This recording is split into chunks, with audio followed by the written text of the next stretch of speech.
Hey everybody, hope your day is going well. We are back with another reaction. Mary Chapin Carpenter, Halley came to Jackson. And this was a request by Lenny. Thank you so much for this request and donation, and also for providing me with a little bit of background on this song. I always appreciate that.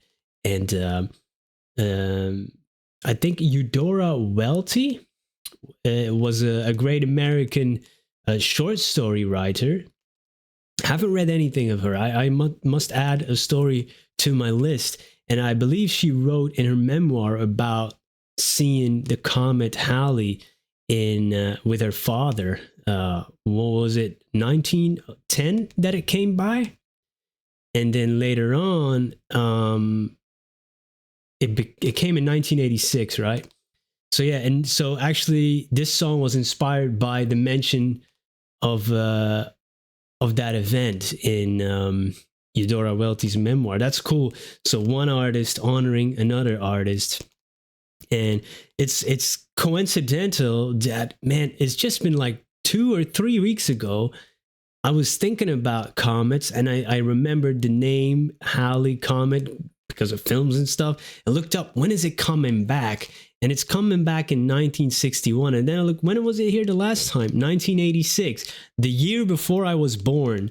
And if I make it long enough and stay healthy, hopefully, knock on wood, I might be around in 2061. Yeah, we'll see. I'm gonna try. Yo, let's go, man.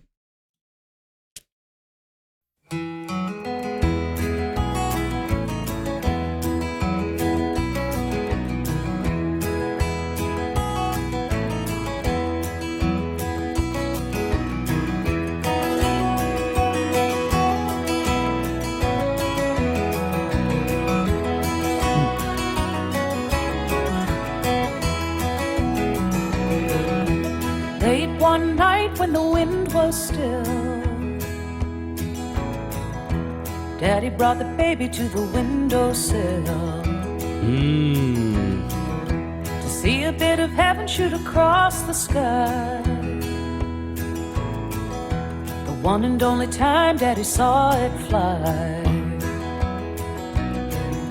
It came from the east just as bright as a torch. The neighbors had a party on their porch. Daddy rocked the baby, mother said amen when Halley came to visit in 1910. Ooh, come on. That must have been quite the event then, every time it comes around, there's so much time passed and technology moved along, the species moved along. Who knows what has happened since the last time and how people have changed and look at the skies differently, maybe with more amazement and wonder than we do now, or maybe we take it for granted. Maybe we don't even see it anymore because of light pollution.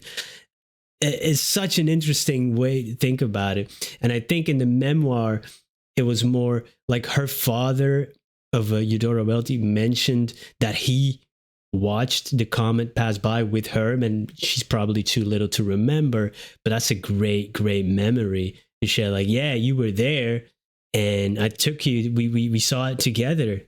Oh my God. That's amazing. Great voice. I love this type of music. I love this sound of her voice as well, and just the way she's singing. This is something that I've been discovering on the channel.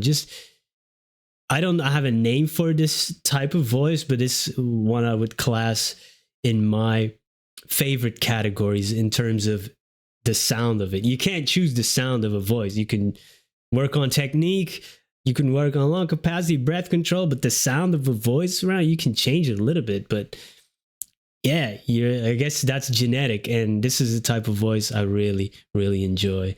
So yeah, man, all right. And just great storytelling. In 1910.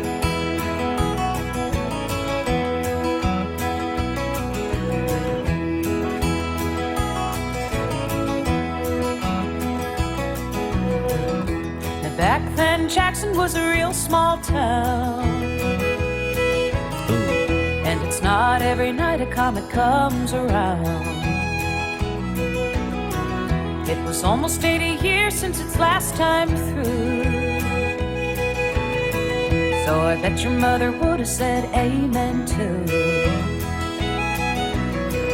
As its tail stretched out like a stardust streak, the papers wrote about it every day for a week. You wondered where it's going and where it's been when Halley came to Jackson in 1910.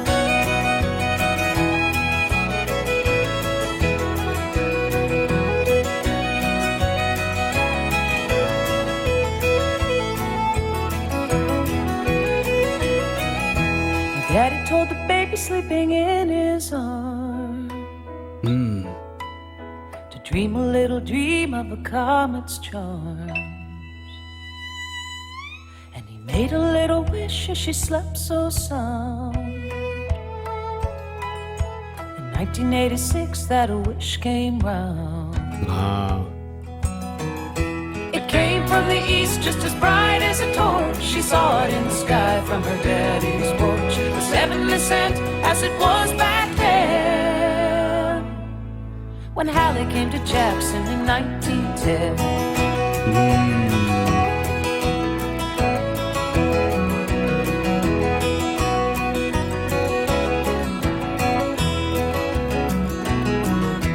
Late one night when the wind was still,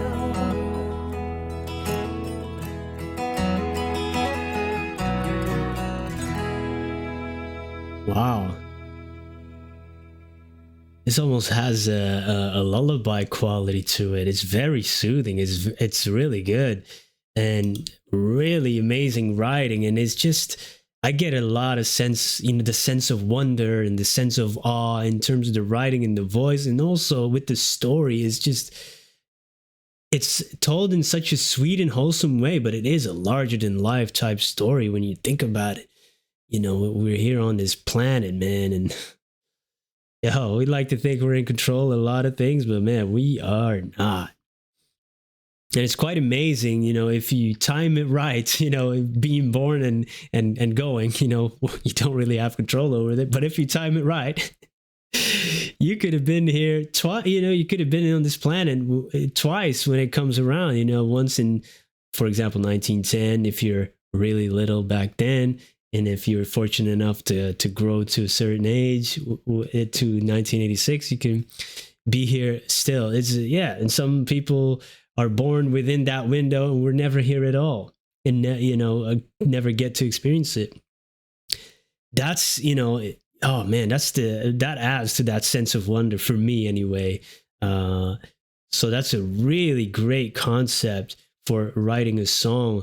And, yeah, she wrote the hell out of it. It's just very cool to me to know where the inspiration comes from, even if it's just like a tiny story within a memoir or just a line, and then somebody gets inspired by this and makes an amazing song. I love that. And then the music as well. I think there's like the violin or fiddle, right? That really adds to that feel of going back in time almost. And back then, Jackson was a small town, and probably, go 1986, entirely different story, right? And that's Jackson. Is that in Florida? I'm not sure.